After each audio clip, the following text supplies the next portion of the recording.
crazy techno music bringing us in. And it's being replaced by the Terran theme as we have this Terran player at the top left-hand portion of the map. It is none other than... TSL Polt. There he is, looking sharp. Definitely. Those coats they have for TSL are pretty cool. His opponent at the bottom of the map in the blue colors, the Zerg player from FXO. It is... FXO Leenock. You like that voice, don't you? Yeah, I kind of do. By the way, I haven't mentioned this before. It's kind of been obvious because it's popped up on your screen a lot, but this is actually being sponsored by the City of Seoul. We're actually being sponsored by the City of Seoul this time around, which is actually really cool that the Seoul tourism board, I suppose, is sponsoring this tournament. And you know what? A lot of people come to Seoul and they come to watch Starcraft matches, so it makes a lot of sense. So I recommend coming to Seoul. Come here for a trip. You can watch some Starcraft. You can go to... Seoul is actually, like, everything is here. You can go to a national park where you go in the park and it seems like you're in the middle of nowhere when you're actually in the northern part of Seoul. And you can do lots of good hiking. You can go to museums, you can go to clubs, you can see music, you can see statues. There's just like a little bit of everything in Seoul, which makes sense since half of the population of Korea is actually in the greater Seoul area. Polt, by the way, coming back to Seoul in a second, just want to mention that's right. Polt went for 14cc in his base, so he's not going for a barracks expand. He's taking quite a gamble while Leenock is taking the 15 hatch. But yeah, coming back to your point, Seoul is an amazing city. It's actually a lot of fun staying here, and there's a lot of stuff that you can do and see. I have to admit that I haven't seen any of the sites yet. No? No, I definitely have to do that. Oh, I was planning on doing it the whole time, but for example, the temples, I didn't check out a single one of them, and that's definitely something that I need to do.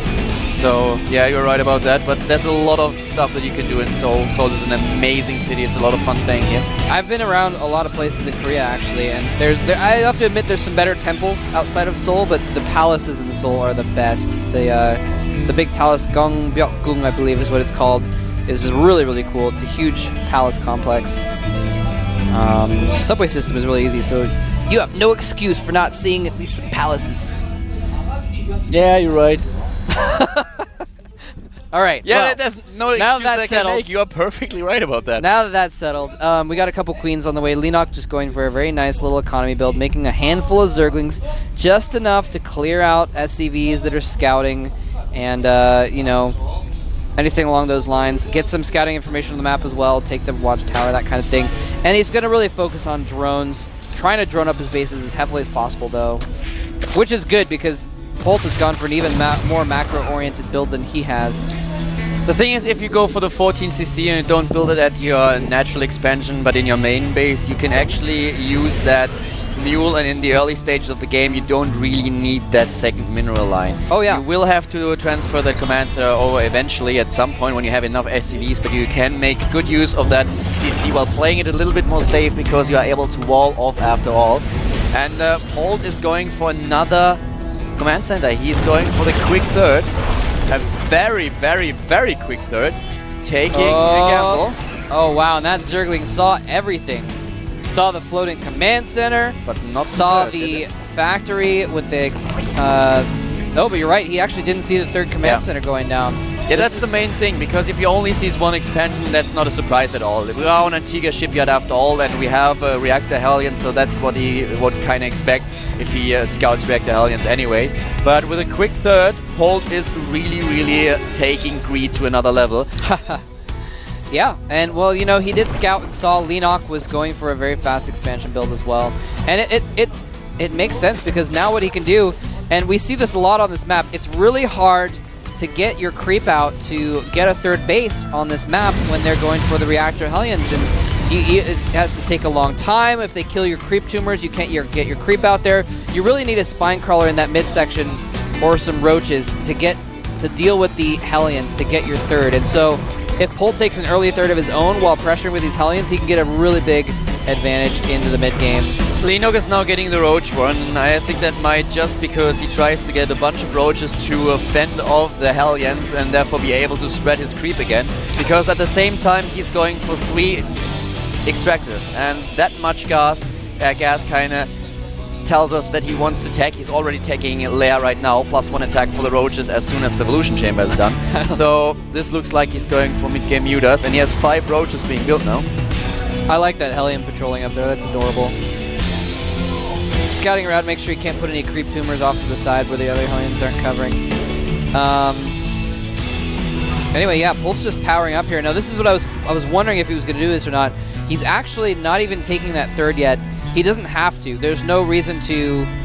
There's a little bit of reason to, I guess, but until you have over 50 SCVs, you can't actually really make use of that 3rd base. So it's better to just keep that in your base, be more defended, and just drop fuels with that 3rd commencement. That's exactly what Polt's doing, and he's starting to get more barracks as well, so he's really going to be able to power up a ton of units here very soon. Yeah, you're perfectly right. Getting that 3rd base right now would just be an invitation to Leenock to attack. So exactly. That's exactly what you need to do. You're playing it a little bit more safe, and Leenock is moving out with the roaches now, but, well, Polt is prepared. He has the first Marauders, he has the bunker as well.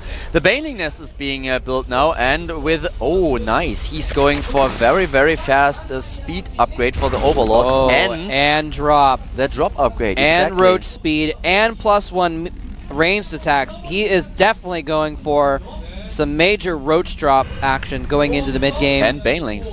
Banelings dropping as well. Yeah, something that we see on this map, and it's actually very good because the Terran is naturally going to get entrenched, especially if there are a lot of Hellions. They're going to get entrenched. They know the roaches are coming. They're going to get siege tanks usually, and then you could just drop roaches on top of the siege tanks. You know, deal with that entrenched position.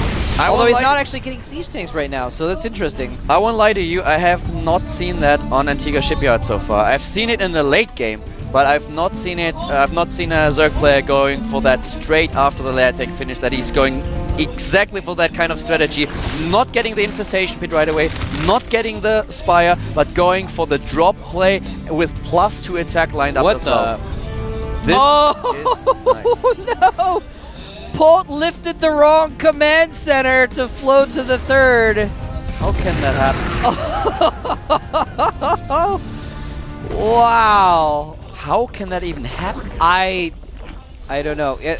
Unless he did it from hotkey or something like that. No, I was just checking his hotkey. Oh, actually, he has 2 hotkeys for command centers, and that's the 2nd and the 3rd. You are right, it's the hotkey thing. He pressed the wrong hotkey on his keyboard. Pressed the wrong hotkey and then hit lift land, and wow, that's hardcore.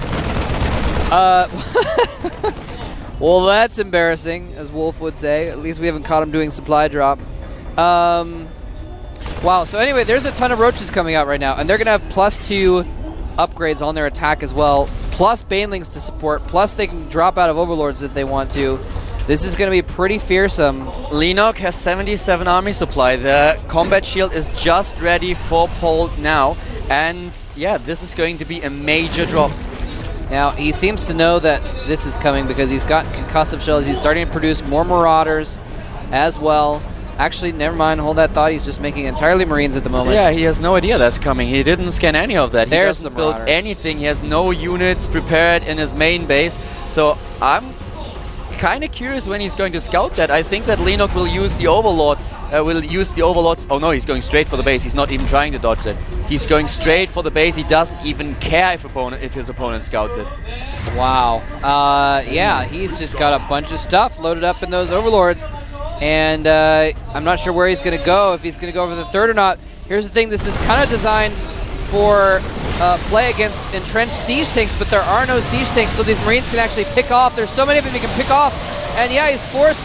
He's going to have to kite against those Overlords, or he drops the Banelings on top of the Marines, and it completely obliterates that force. He was not expecting those Banes to be in there. Polt is losing so much. He's down to 50 army supply against 115. It doesn't make a difference. He's just breaking through. That doesn't make a difference at all. Polt is losing his entire army. He's completely taken apart by that attack. He expected either Infestors or he expected the Mulus. He He's just certainly gonna drop did not over the expect top. this drop play. Yeah, it doesn't make a bit of difference, guys. Polt's momentum is inert because he has been completely backed into his main base. A tank comes out. LOL, Siege Tank. You're not going to be able to do anything in this situation, not popping out next to a dozen roaches. Leenock is maxed out now. He's on 200 supply. He's building 20 additional roaches. There's a constant stream of units from the bottom right to Polt space. 3, 2, 1. Oh, my count was off. He should have GG'd a long time ago, though. Roach is in his base. We are going to go into a situation where Leenock is at 1-1 in the tiebreaker series, and Polt is at 0-1. And there's the GG finally from Polt. That's like a hot knife going through butter. Polt was not ready for that. No, he was not ready for that at all, man. He didn't react. He just didn't control that. Look at as him well as nodding he like, needed to. hell yeah, son, you know it. Yeah. Wow. So Impressive play? yeah, impressive play indeed. The very cool strategy, actually. It's not something you see terribly often. I haven't seen that. And the thing is usually, I mean, the way I've seen it used in the past, at least, the roach drop strategy is used when they have a lot of siege tanks and you can't get close by just attacking head on, and you still want to put pressure on them and do damage. Yeah, but that's usually a late game strategy, not something you start right on there, is it? Sometimes you see it off 3 bases as kind of a rush thing, is what I've seen in the past. You're right, though. Okay. Usually it's later game, but the thing is Polt didn't have tanks.